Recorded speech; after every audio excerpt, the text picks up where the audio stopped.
going on, guys? Gary with Raz Group, back in another video. Today, taking a look at something relatively new, kind of, not really. So this is my new EDC gun, or the gun I've been carrying most recently in my Apocalypse Holsters standalone rig here. All right, so let's talk about it. So this is kind of a rebuild in a way. A bunch of old parts kind of put together, a couple new parts. Let's talk about it. So first and foremost, the gun is clear, right? It's fine. There you go. So starting with the upper, it is a Brownell's G17 RMR cut slide with window. It started its life as a kind of an FDE finish. After some hard use and a botched rattle can job, we're left with kind of this stainless, kind of like with a hint of FDE to it type thing going on. I kind of dig it. So it's not very pretty to a lot of people, but like I said, I'm a fan. Up top, I got a Trijicon SRO 2.5 MOA red dot from Brownell's. I think you can kind of see it. It's pretty faint right now. I don't run my dots like blooming bright. Set of Ameriglow GL 429 lower 1/3 suppressor height sights.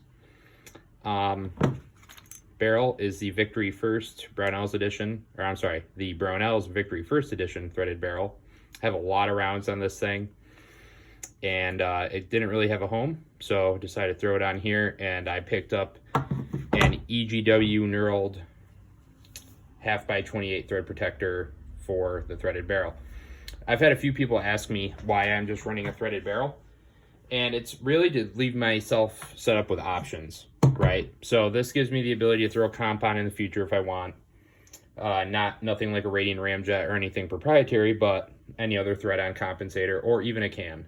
So gives me the option to do that. I don't have a 9mm can yet, but I do see kind of some applicable instances in which carrying a 9mm can in your vehicle or your EDC backpack, depending on the situation and what you need to do, how far you really want to take that theoretical scenario, really not a bad idea. So on the interior, I am running a Brownell's slide completion kit. It's not Glock OEM, but I haven't had any issues.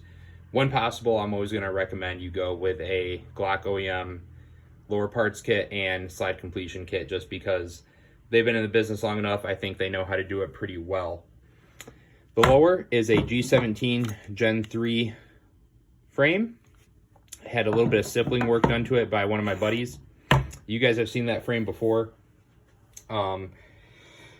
It's not super aggressive as far as texture goes, so it's great for concealed carry. Now, if you are looking to get a maximum, like, super grippy texture out of this, this isn't it. It is smoother than what I traditionally like it to be, but it is improved over the OEM texture and not very rough, so for CCW, kind of makes sense.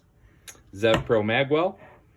On the interior here, I don't know if you'll be able to see it, but I am running an enhanced locking block from Matchpoint USA. It's in their tin finish. It has kind of a little bit of a tighter tolerances. So with that, some improved reliability. They boast improved accuracy due to like the barrel lockup and when that unlocks, but I personally haven't seen that. I think it's more of a reliability thing. Rival Arms pin set, titanium pin set, again, a little bit tighter tolerances, and I believe a little bit of improved accuracy.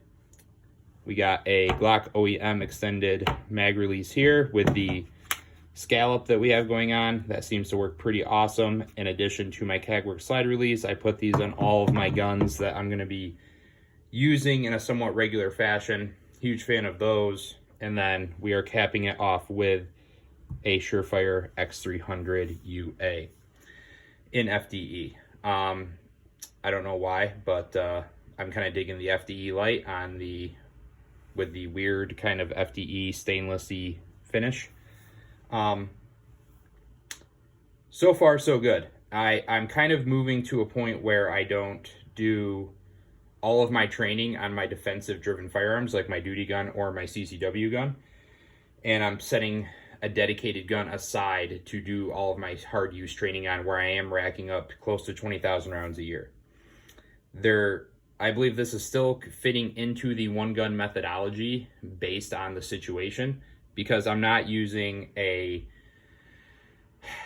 I'm not using like a PDP for training, a M&P 2.0 for carry, and then a Glock 17 as a duty gun. I'm using a Glock 17, a Glock 17, and a Glock 45, all 9mm double stack Glock handguns. So at some point, it would be great to have literally identical setups to everything, same optics, same triggers, same everything. However, a lot of that stuff is pretty arbitrary when we get into the weeds on it. I did forget to mention that this is an Overwatch Precision FALX trigger drop-in kit. Experimenting with that. Been doing a little bit of testing here and there as I go out to the range and run some other drills. I'm not a huge fan of putting aftermarket triggers into carry guns, just something I've never traditionally done. However, after talking to a few guys and seeing how far the industry's come, 100%, I'm not as opposed to it. I'm not going to give my stamp or seal of approval on it yet, but I'm going to experiment with it. I'm going to see, how long the reliability maintains. If anything, I've heard great things as far as a Glock platform with Overwatch Precision and Apex Tactical. So I am going to leave that trigger in this setup. I'm going to continue to rep it at the range, see if I can find any issues, reliability or function wise.